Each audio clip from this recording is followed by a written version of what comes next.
तत्पश्चात सभी को प्रसाद देकर स्वयं भी प्रसाद ग्रहण किया। कुछ ही दिनों में ब्राह्मण की निधनता दूर हो गई, उसके घर में धन धान की बढ़ोतरी होने लगी। अब ब्राह्मण ने हर महीने श्री सत्यदेव भगवान का व्रत करने का निश्चय किया। हे श्रेष्ठ मुनियों, मैं आपको उन लोगों की कथा सुनाता हूँ जिन्होंने उस ब्राह्मण से सुनकर श्री सत्यदेव भगवान का व्रत किया और उनके कष्ट दूर हुए। धन संपत्ति से संपन्न उस ब्राह्मण ने हर माह नियमित रूप से जब अगले माह श्री सत्यदेव भगवान का व्रत किया तो उस व्रत में बंधु और बांधवों मित्र सम्मिलित हुए। उसी समय जंगल से लकड़ियां काट कर लाने वाला एक बूढ़ा लकड़हारा वहां से गुजरा। उसे बड़ी तीव्र प्यास लग रही थी, अतः जल पीने की इच्छा से बूढ़े लकड़हारे ने लकड़ियों की गट्ठर को जमीन पर रखा और घर के आंगन में पहुंचकर ब्राह्मण से पूछा, हे ब्राह्मण देवता, आप किसका पूजन कर रहे हैं? ईश्वर के करने से क्या लाभ होता है? कृपा करके मुझसे सब बातें बताइए।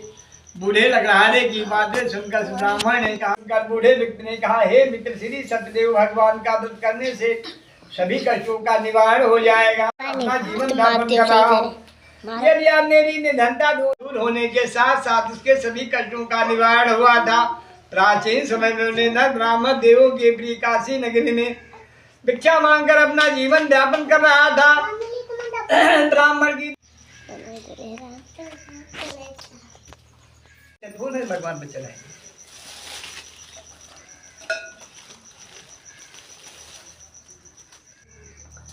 श्री सत्यनारायण भगवान के इस अंत नहीं है। आप सृष्टि के कर में विद्यमान है, अपनी भक्तों की मंगल कामना पूरी करने वाले हैं। मैं आपको नमस्कार करता हूँ। नारद जी की इस प्रकार के तो सुनकर विष्णु भगवान मुस्कुराते हुए बोले, हे मुनिवर, कृपया ऋषि को जो कर अपने आने का कारण बताइए। तब नारद जी ने कहा, पृथ्वी लोक पर जन्म लेने वाले मानव अपने अपने कर्मों के अनुसार। जी ने भी भगवान लक्ष्मी नारायण जी से पूछा था और उन्होंने नारद जी से जो कथा कही थी, आप भी उसे चिंता मुक्त होकर सुनिए तथा उसके जीवन की मंगल कामना पूरी हो सके। ऐसे विभिन्न लोगों का भ्रमण करते हुए पृथ्वी लोक में पहुंचे। पृथ्वी लोक में अपने अपने कर्मों के अनुसार लोगों को दुखों से पीड़ित देखकर नारद जी बहुत व्यथित हुए और मन में विचार करने लगे, प्राणियों के दुख का निवारण कैसे होगा। जब कोई उपाय न सोच सके तो तीनों लोगों के स्वामी श्री विष्णु भगवान के सामने उपस्थित हुए। गठरी के बोतले ब्रह्म साक्षात तमें देवो नमो नमः।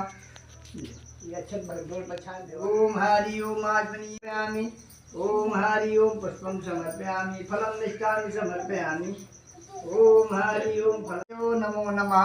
ओम हरि ओम सूतम वस्त्रम उपवस्त्रम समर्पयामि। वस्त्रसेना भगवान। ओम सूतम वस्त्रम रावम रघुवंशनाथम त्वमेव माता च पिता